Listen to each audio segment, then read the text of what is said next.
Some people think a nightmare is just a bad dream or something you can shake off in the morning, but that doesn't explain those dreams that follow you into your day, the ones that leave a creepy impression or that make you not want to open your closet door. Today, I'm going to break down all the stages of nightmares and which ones you shouldn't be overlooking and why. Let's be clear right now. Nightmares are not harmless. Stage one are the noise dreams. Let's start with the ones that most people have. These are the dreams where you're late, you forget something important, or someone disappoints you. They feel uncomfortable, but not terrifying. And by the time you're brushing your teeth, they're already gone. These dreams are your brain sorting things out. It's taking little fragments of your day, replaying them, adjusting them. Nothing too deep is happening here. But here's where people get it wrong. They try to analyze these like they're life-changing messages. They're not. These dreams aren't trying to tell you to break up with your partner or to leave your job, but they are telling you about your current state of being and what you're avoiding and what you do need to resolve. In this kind of dream, you're likely aware of the issue, but ignore it in your dreams so as to not make waves or bother someone. While these dreams aren't life-altering, come to Jesus dreams, it's better to address them head on when you have them. That way they don't become something bigger. Stage two are the fear simulation nightmares. Now we move into something different. This is what people usually do call a nightmare. You're being chased, you're falling, something is coming after you and you can't stop it. Your body reacts like it's real, your heart is racing. You wake up suddenly, your system is running a simulation. It's asking, if something goes wrong, what do you do? So stage two nightmares aren't about the monster under your bed. They're about your response. Are you frozen? Are you running? Are you trying to fight something, even if you don't understand it? Because frankly, that's exactly what you're doing in your waking life. Stage three are the repeating dream nightmares. Now, this is where I hope you really pay attention. If you have the same dream over and over again, same place, same situation, or same feeling, that means something hasn't shifted. Your system is not subtle at this point. It's not hinting. It's showing you the same pattern again and again because you're still responding the same way in your life. This is where I see people get stuck. They think, why am I still having this dream? But the better question is, why am I still having this same response? Because the dream will stop when you stop repeating the pattern. It's common for repeating dreams to have a setting that is nighttime or dimly lit. This is because you are not allowing yourself to shed light on the situation in waking life. You may also dream of suddenly waking up in the dream. This is something that the dream is trying to get you to do, to wake up, to stop the cycle. Stage four is doubles and doppelgangers. This experience where you wake up but you don't move. I'm not talking about sleep paralysis. I'm saying you're aware of your room, you know where you are, your eyes are still closed, but for all intents and purposes, you are still asleep. But something is different or off. There's a presence, like you're not alone. Sounds are amplified but muffled at the same time. This is where people get really scared and usually completely wake themselves up. But what's actually happening is kind of simple. Your awareness turned on before your body caught up to it. And you're trying to come to terms with yourself about the experience. But the freaky part is that you start to see the false matrix. And this dream leaves anyone very unsettled.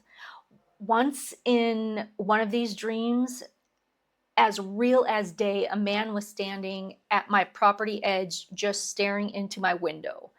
The next thing I knew, another version of me was standing in my porch, sorting through some items.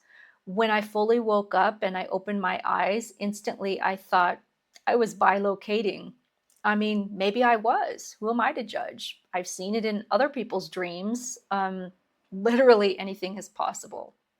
In another dream, there was a doppelganger of the dreamer, but it was causing problems and doing things like breaking tables and throwing rocks at windows. Another dreamer was shown the matrix and the tricks that the lower energies are doing to people here. In stage 5 dreams, they are about embodiment.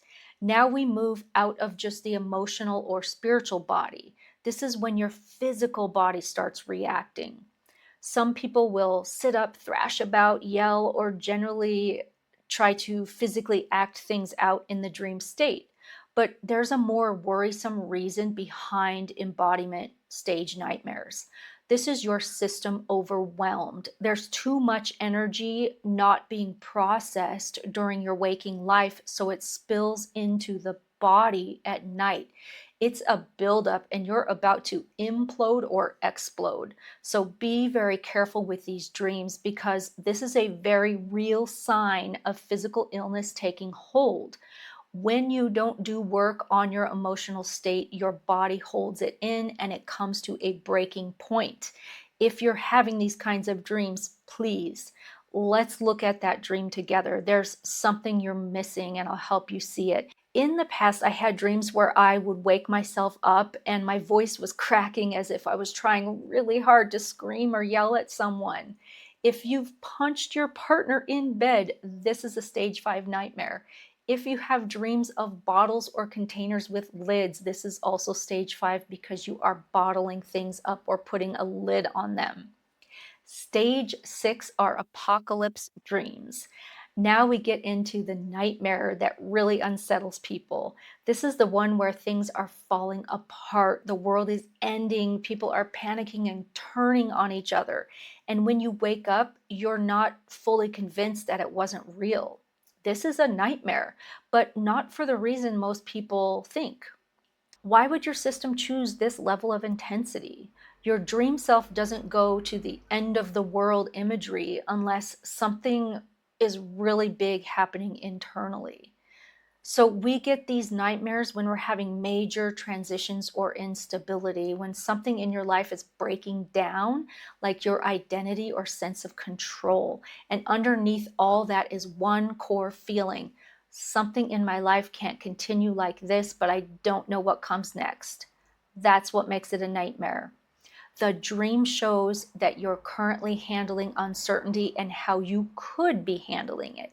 Something is building, and instead of being processed, it's crashing in all at once. You might also see separation, losing people, trying to find loved ones, or being cut off. So even though it's a nightmare, it's not the end of everything, just a part of your life that can't continue the way it is. Stage 7 is the death stare. These are the dreams that don't feel like dreams. They feel like memories. They're exact, they're detailed, and heavy. You wake up and you're still in it. You actually feel bad, like it or some version of it actually happened. But the catch is that it may not be something in your waking life that is the cause. This is where life between lives comes into play. This is where people see what happens when they die, or when others die, or when others are experiencing just before they die. If you're lucky, you skip the gore and pain and the sounds of death, and you flitter on over to what happens just after death. I've had one of these myself, and I'm not completely satisfied though, because I haven't had a dream that fully says everything.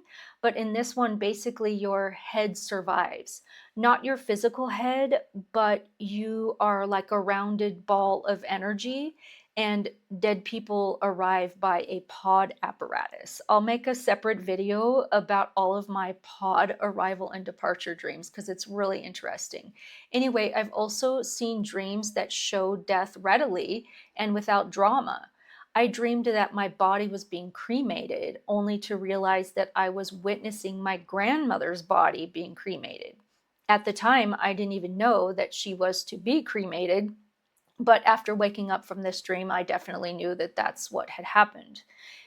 In another dream, I witnessed a young girl from like centuries ago, and she was just burning to death in her bed, and I just stood there watching. Another one that has really stuck with me over the years was one where there was a large angel, and I was walking around with this angel, and it's like I was being trained to be one. And we saw a person being persecuted, like kicked and beaten, fallen down the stairs, bloody and injured, and we were simply observing and not to intervene. And this was a really tough dream. The human part of us wants to stop another suffering, but we can't do that in general. This dream showed how deeply painful non interference is and why it's so hard to be human. It may surprise you that we regularly dream of death just as we dream of our own birth, but that's because in those times, we are operating at the symbolic level. And if we aren't used to symbolic language, we will often misinterpret our dream. Stage 8, finally, entities and demons. It's tricky because sometimes demons are metaphorical things in your life that you think are so bad or that really are, and you're just trying to hide them or not deal with them. But sometimes demons or even the devil show up in dreams because there's literally something truly evil happening around you or warning you. I've worked with someone who was dealing with a boyfriend's family who were really into placing spells, and she started dreaming of demons. In one, there was a demon in her house hiding in a hole. In another, she discovered demons who used daggers to place pain in her. After finding coins strategically placed around her house, we realized that a spell was being placed on her. Sometimes demons come into the physical world while you're in sleep paralysis or in a hypnagogic state or lucid dreaming. Once I had a dream that there was something sitting on my chest, and my chest was compressed and I felt like I was dying, and it was so intense that it woke me up. Even as I was waking up, I heard this horrendous screech as if a demonic presence left my chest. Dreams of entities are very real and very scary. In these cases, an entity can be your mind's way of making the unseen visible. So it's not scary in the way that you might think. I think being able to see entities in dreams is really a blessing because then you can do something very specific to get rid of it. Either way, it is scary, and regardless of where you land on the what's real or not, what matters is how your system is responding. These dreams tend to show up when your boundaries are weak, when your energy is scattered, when something in your environment is being manipulated or subject to dark influences. You might see something hiding, watching, attaching, or trying to influence you. If you've ever had a nightmare that left you feeling shaken or disturbed, share your story with me in the comments below. If you want help unraveling your nightmares and coming back to your heart's journey, start by getting your free discovery session with me today, and I'll look over your dream and talk about what your dream is moving you towards. Don't forget to subscribe to my channel for more insights into mental health and well-being, and I'll catch you in the next video.